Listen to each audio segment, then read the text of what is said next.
So it's a pleasure to invite to SDP Talks Professor of Sociology, political thinker and author, Dr. Frank Furedi. Welcome, Frank. Pleasure, thank you. I've got a number of your books on my bookshelves, but you've produced a new one called Why Borders Matter. So the first question is, why this book and why now? Well, it's a book that I never intended to write, but what happened, there were a series of accidents. I was asked to give a talk in Holland to the philosophy society there on borders. They had a summer conference. And before I gave the talk, I was fairly sure that I would be arguing for a very generous open border kind of ideal, mainly because I've always presumed in favor of the free movement of people.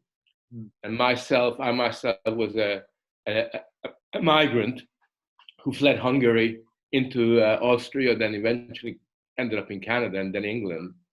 But then what happened was that when I kind of began to study the subject, I realized that there was this incredible sort of movement afoot, particularly amongst the intelligentsia, but also amongst all the cultural institutions, which regarded borders as somehow inherently discriminatory and oppressive and exploitative.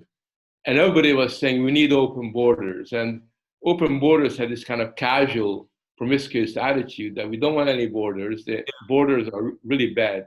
You have all these movements with the name open borders in them, like clans for open borders, doctors for open borders, sex workers for open borders. I counted about 60 of these different movements. Yeah. And then I began to realize that actually we live in a world where hostility to borders and boundaries permeates society in relation to everything. So it's not just national borders, but the borders between men and women, between children and adults, between animals and human beings. All these boundaries are now being called into question. And I felt that the logic of that is to give up on any form of moral discrimination, any kind of distinction, which could be horrifying in a sense for the future of our society and for our civilization, because we essentially give up on any kind of signposts that give meaning to our existence. Yeah, it's very interesting in your book that you link the sort of loss in confidence, particularly in the West, with to assert say a national border, with the sort of decline in the ability to judge things. And I thought that was an interesting observation. How would you explain the root of that? Well, I think the foundation on which all this hostility to borders and boundaries exists is ultimately on the question of judgment. I think that in the Anglo-American world in particular, we regard the making of judgment as somehow inherently bad. That we're always told that we shouldn't tell our children to be judgmental. Yeah, they learn that from parents and from schools, that being judgmental is somehow oppressive. And instead of being judgmental, children are told that the thing you really got to value is non-judgmentalism, where you avoid making distinctions between what you think is right and wrong or good and bad. Yeah. And if we actually genuinely lived according to this ethos, it would mean that you and I could not have a conversation, because the minute I have a serious conversation with you, I'm judging you and you're judging me. I mean, that's part and parcel of a dialogue. You're probably saying to yourself, that's good. That's a really stupid remark. Our conversation is built around a continuous act of judgment and moral judgment as well.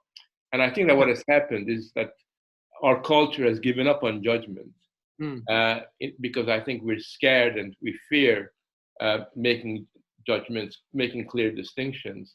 And instead, we've kind of opted to essentially say, well, there is no such thing as right and wrong. This is what you get in universities. No such, well, of course, that's wrong, because there is such a thing as right and wrong. And part of the excitement of intellectual sort of work is to find out what is right and what is wrong. And that's been essential to our public life. Yeah, I think these are all really, really interesting observations, because when you look into it with any detail at all, some of these ideas are completely flaky.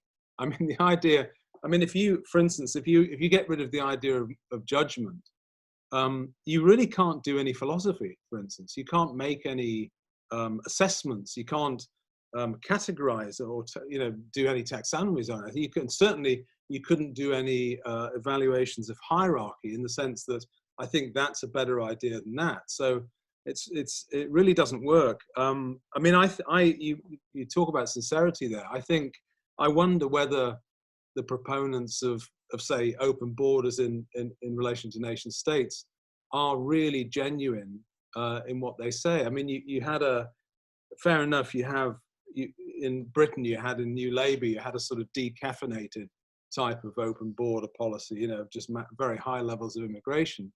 But if you take people at their word and you say, well, let's get rid of national borders, a whole series of things unravel, like the social contract, like the idea that you have citizenship. Do you think there's a risk with this ideology? They are. I think there are two types of open borders advocates: those who really believe it and have never actually worked out its implications, and those who essentially have it's a kind of performance where they're basically saying, we're so cosmopolitan, we're not like you guys are, little Englanders, we're not nostalgic about the past, so we're above it all. And they're in many sense the most insidious section of our cultural establishment, because what they're doing in a sense is they're using the open borders argument to basically undermine the British way of life, or a particular national way of life. Yeah, I think that's right. I think there's a line in your book where the people, the advocates, the very privileged advocates of open borders are described as the greatest hypocrites. And I think that there's a lot in that. I mean, if you advocate, as we do, a sort of centre-left approach to economics, you've got to be concerned with low pay. You must be. You cannot ignore that for fellow citizens. It's nonsense. And therefore, to have an open border policy simply holds the feet to the flames of people on low pay. And yet all the people that are really, really keen on these ideas are actually completely insulated from them. Yes, and it's not an accident that people who are hostile to borders are also very skeptical of the moral status of citizens. Yeah. Because basically they argue that there's something inherently wrong between making a distinction between somebody who's a citizen of a nation and somebody who's just arrived 2 minutes ago, that we should all be treating everybody the same kind of a way. And you got this phony cosmopolitanism that says, oh, we're so cosmopolitan. Yeah. We regard every human being the same. But you and I know that we regard our own family very differently than our neighbor. We regard our own neighbor very differently than somebody that lives 500 miles away. Yeah. And those are very real moral and human distinctions that we make, which cannot be eroded just by saying that we're all the same. Yeah, and it's also it's just highly utopian. And in a sense, we've seen all this before with previous utopian movements, which go back through history. But it doesn't survive contact in the real world. I mean, to suggest that no national frontiers or borders are important, it really does fall into utopian fantasy world. It sort of implies a different world than one we really live in, which is where competition and, I mean, every bit of turf is contested. The idea that suddenly we can open up and have no national borders, as I say, presupposes that you can govern that in some way. I mean, certainly, I don't think one of my principal objections to this is that you just can't operate a democracy without a nation state. I think there's a line in our manifesto, the New Declaration, where we say that the nation state's the upper limit of democracy. And I always wonder, when open borders zealots talk about open borders, what society, what demos are they talking about?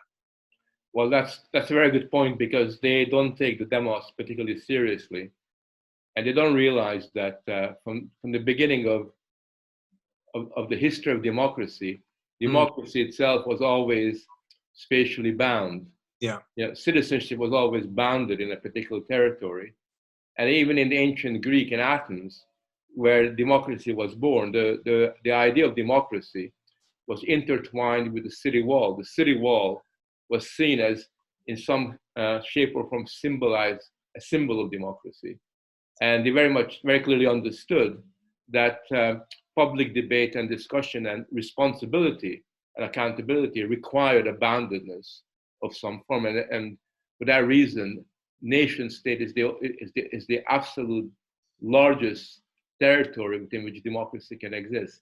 I think that's very fair, and I'm very keen on Epicurus, and there's a line in Epicurus where when he's talking about security, and he links security to the city wall directly. It's one of his aphorisms. So yeah, I mean, I think the idea of frontiers and boundaries in organized societies are ubiquitous pretty much, and I think the idea that you can just get rid of it. What's your take, Frank, on the effect of the pandemic on open borderism? Because hasn't the pandemic resulted in the assertion of the reality of the need for some borders? I mean, even within states. I mean, a state like Australia, for instance, presently has a border between New South Wales and Victoria. So the pandemic is I would say, is an example of something where an idea maybe utopian is just getting mugged by reality. Yeah, I mean, the pandemic has been a reality check in a number of ways. It has brought to the surface rivalries about the online experience, where the internet, which is meant to be borderless entirely, and it should be, is now being sort of cut up by China, by the United States. That they're all trying to control bits of it and not allow each other to influence the online experience. You have economic reality kicking in, and economic nationalism is becoming much more pronounced over the last 6 or 7 months. And as you say, I think that you now have a much greater understanding that you do need to use your borders to protect yourself for no other reason than to ensure that public health issues don't get out of control. And I've got a friend in Australia who tells me he couldn't believe that I've been able to go to Italy from England, because as he says, he cannot travel from Sydney to Melbourne. It's just impossible because of the intense policing of the border between New South Wales and Victoria. That's true. I think those things, but most important of all, paradoxically, is that the people who are so hostile to borders in the pandemics have really rediscovered the virtues of personal boundaries.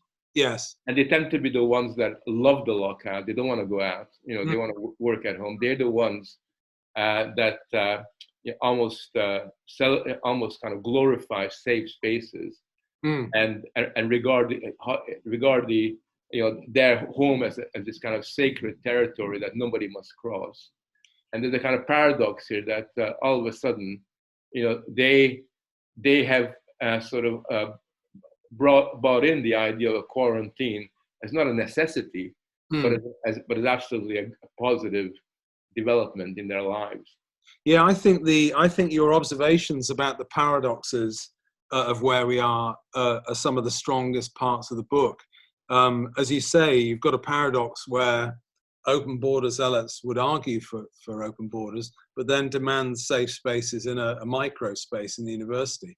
The people that are arguing have constantly argued for, or have attacked the idea of moral judgment, that preach sort of moral indifference. At the same time, and not indifferent if you speak, if you make utterances they don't like. I mean, they're extremely harsh on anyone that has a different viewpoint to them. And so you've highlighted some really interesting ideas where almost you get rid of the macro border and you import a whole load of tiny little micro ones. Yeah. Yeah, and in many respects, they're far more ruthless and far more authoritarian in terms of their vision of where the boundaries should be than the police and the army of different nation states. Most governments are reasonably flexible and they make exceptions very often. They often make judgment calls about allowing certain types of people in emergencies. So there's a kind of nuanced approach that most good governments have. Whereas if you look at the way they police culture at the moment, I mean, there's a kind of almost totalitarian imperative that, if you're a white man, you mustn't write about a black character in a novel because that's cultural appropriation. Yes. If you're Jewish, you cannot talk, pretend and write about a Christian person. And I mean, everything, food is being policed. So if you happen to basically be an English cook and you're making a Chinese meal, that's immediately denounced on Twitter as an example of cultural appropriation. So the policing of cultural borders is, if anything, comparable to the Spanish Inquisition. I mean, that's the time when they used to really, watch these things, with a kind of totalitarian rigor. Yeah, and just at the time when you're arguing for greater international sort of open borders, you're absolutely hammering individual. I would call it just the space for society, for individuals in society to use their discretion. I think that's what we've lost. I think we've lost a sense of discretion, a sense of personal discretion. We've also lost a sort of societal ambiguity. There's a sense where common sense could prevail, or people could sort of muddle along, but instead now you have a whole series of prescriptive micro rules and policing to tell us what to do, as if we've lost. Would you say we've lost the art of just muddling along? Well, that's one of the reasons why I wrote the book, because the book is called Why Borders Matter, but then it goes on and says, and why humanity must relearn the art of drawing lines. And a very good example of what you're talking about is the term common sense. Because if you look at the way that on Netflix or in the elite institutions, the term common sense is discussed, it always has this sort of sense of, common sense. It's so petty and it's bound to be wrong. Common sense is the sense of common people who are very simple-minded. They don't understand the complexities of a global world. Yes. And we need to have much, some kind of different kind of expert or intellectual-led input to solve the problem of people who are following their common sense, because it's likely to have negative consequences. So muddling along, using discretion, which is really essential, because that's the way that informal life is conducted between normal human beings, is now seen as something that you got to be careful. It's not coming with a health warning. Yes. Just before we move on, just to stay on the subject of boundaries, finally, I think one other observation, which I think is well put and well made in the book, is that the boundaries that are subject to deconstruction as part of this project are all old ones, are all traditional ones. So that you're getting rid of basically some of the foundations. I've argued, and I think it's right, that the progressive project is a project of deconstruction. You're getting rid of foundations like religion and family life, nation states, so on, private life, getting rid of the idea of biological sex, and it's deliberate. But all of the things you're getting rid of are traditional and historically based and culturally rooted, and you're replacing them with a load of things that are pretty new and are untried. It's not clear that they're going to work.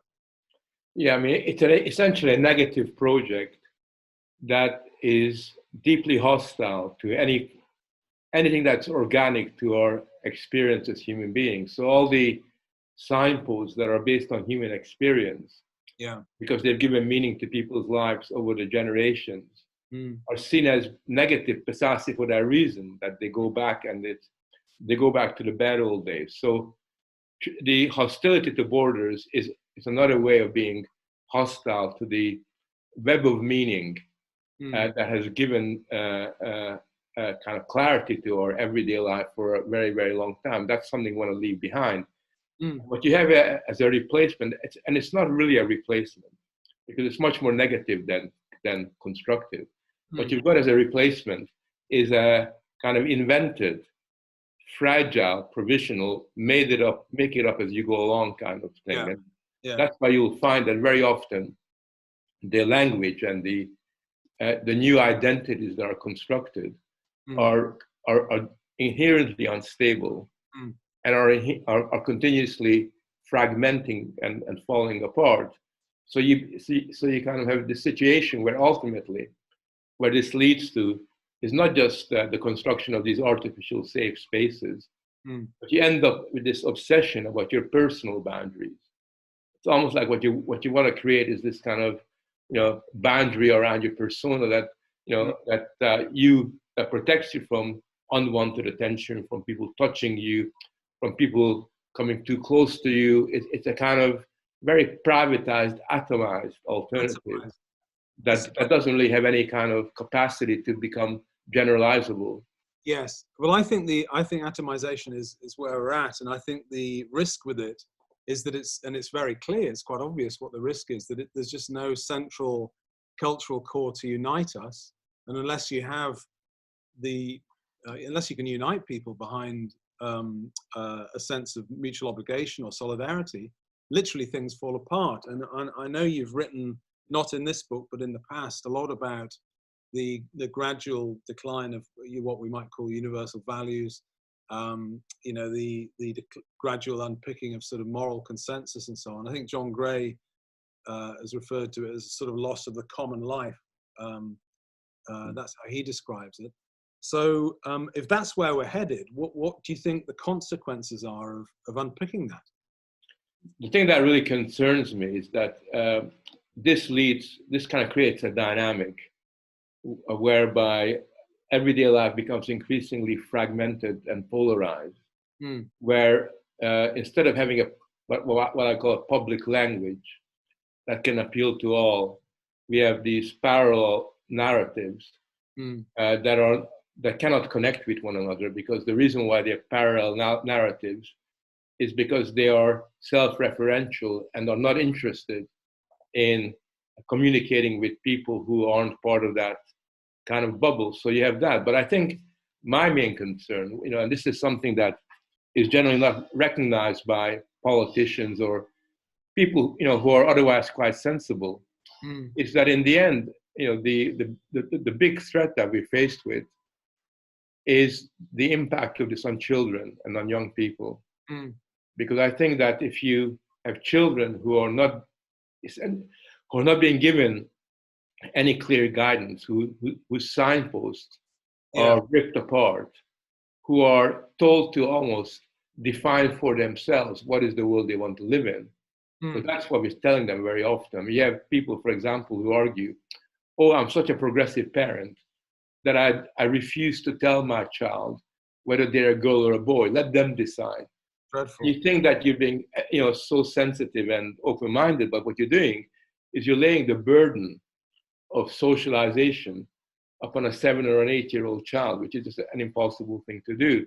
So when children are not given any kind of clear guidance like that, when they do grow up, they do become relatively disoriented and confused. And we're seeing the consequences of some of that being played out today in universities and in other domains of everyday life. I think that's right. I think it's lethal. I think this experiment is, the consequences could be absolutely huge. To remove, I mean, you say in the book, again, part of a boundary is knowing that you're inside it, and that others are outside it. And that enables people to know where they are. I mean, as an adult, you might decide, well, I want to go and live somewhere else, or I want to think in a different way. But at least as you're growing up, you should have some sort of guardrail. And again, another writer I like from the States has talked a lot about the deliberate removal of guardrails, as he says. And actually, the only people that could argue for that are the people that feel they don't need them. But actually, a lot of people need them. And moreover, it isn't just simply that we need them, but there's nothing wrong for young people to kick up against the boundaries that have been set for them. Because that's in fact how they develop. That's how you gain your sense of independence. You kind of test the boundaries. I mean, most children do that all the time. And that's a normal way of developing. But if the boundaries have been removed and all you have left is an open door to kick against, then that kind of creative process of development that occurs in the interaction of generations, which you learn who you are, and you learn about your strengths and your weaknesses, all that is compromised and Yeah. you end up feeling weak and fragile and vulnerable. But even at the micro level of the family, a family life which has boundaries and has some rules, I mean, children do thrive in that environment, and the evidence is in. It's not a question. I mean, we know that. Yeah, and I think that to be genuinely flexible, you got to have boundaries. People don't realize that. People think, oh, I'm so flexible, I have no boundaries. But the only way you can be really flexible is if there's a firm foundation from which you can be flexible from. Because otherwise, you're just floating in the air rather than being flexible. You're not really reacting and you're not really responding.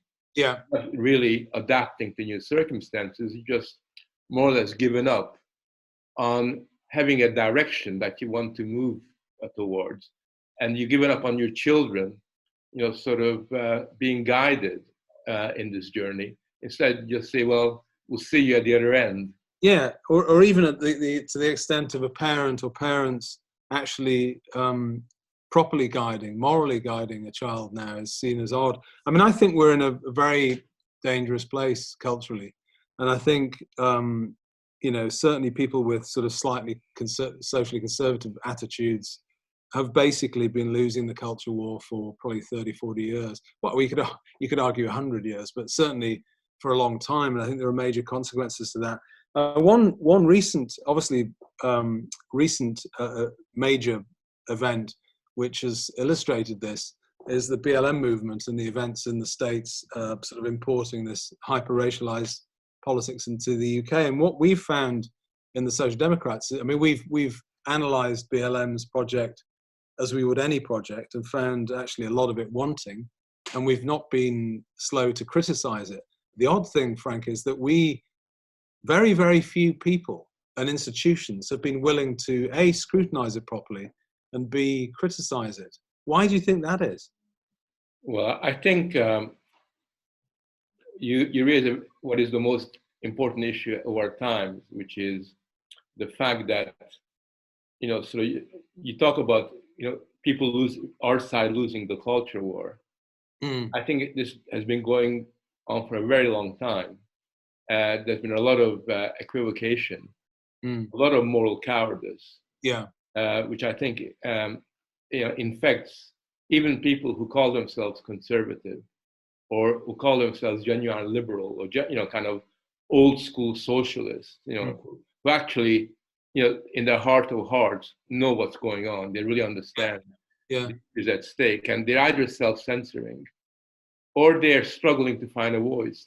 That's what I'm finding. And I think that you find that within the establishment, there is no appetite for this. I mean, even the conservative government who said that they would fight back on this front are conspicuously silent, sort of at the moment. And I've talked to some of their people, and they really remind me of that Superman comic where, sort of, they kind of come across as Clark Kent most of the time, 99.9%. And occasionally they go on the phone booth to rip off their, sort of their clothes to kind of tell the world that we are Superman and then disappear. And I think that this is a tragedy. And in fact, that's one of the reasons why I wrote the book, because we need to get more people to stand up and say, for example, that the BLM is not really about fighting racism. If you look at their website argues against the normal family form. They think that heterosexuality is bizarre and old-fashioned. I mean, all their views across the board are ones that are antithetical to the conduct of a civilized moral order. And people just, almost kind of in a self-loathing way, either keep quiet or they kind of applaud them, sort of. And it's thoroughly anti-Western. It's quite clear. I mean, apart from the fact that its claimed aim of making life better for Black people in the United States is absolutely, there's no way their program is going to do that. And the rest of it is just an attempt, I think, to weaken the United States and the West. It's quite clear. And if you don't realize that, you haven't spent any time looking at it carefully. Yeah, I mean, it's more than anti-Western, it's also anti-civilizational. I mean, it's anti-humanist in a very fundamental sense. Because if you look at the values that they advocate and the values that they hate, the kind of values they dislike are the ones that are the accomplishment of human civilization over the centuries, not just of the West, but of China, a whole lot of other places where you realize that there's a relationship between work and consequence, that human beings need to take responsibility for the consequences of their action. And all these values which they criticize and they call white, are not just white values or Western values. They are the important gains that humanity has made since over the last 2,000-3,000 years.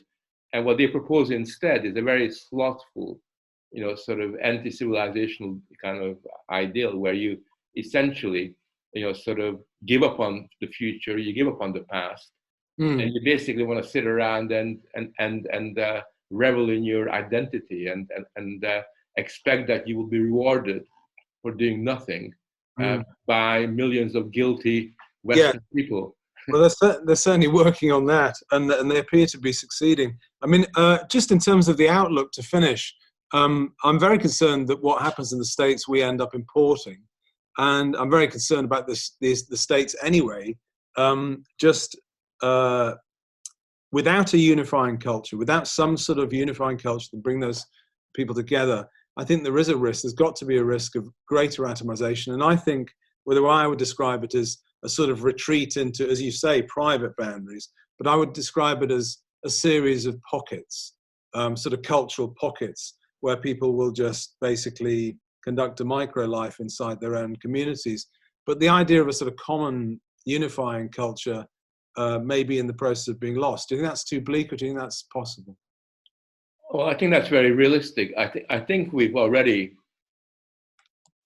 imported the American kind of anti-cultural trends, particularly if you watch the BBC, watch the cinema, the media. If you read many of the mainstream newspapers, they've changed tremendously the last couple of years, and the new generation of media operatives and reporters are often have often imbibed this, because they're products of the same universities, the same intellectual culture as their American peers are. So there's already that problem.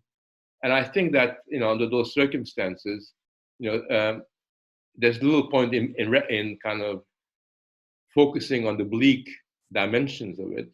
What we need to focus on is how we reach out and create a kind of a sensibility that kind of shows people that there can be a common culture, that it's a common coming together, creating something that binds us together is something that is really important for all of us. Because I think there's an appetite for that, but we have to somehow be a little bit more aggressive than we are at the moment, and not really be embarrassed and fear about being shouted down or being called homophobic or transphobic or xenophobic, and just stand our ground and come up with eloquent, coherent arguments that can appeal to particularly young people.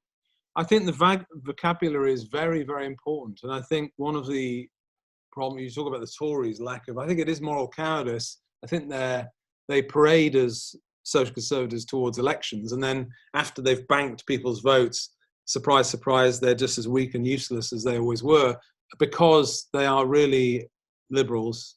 I mean, economic liberals primarily, but social liberals as a second order thing.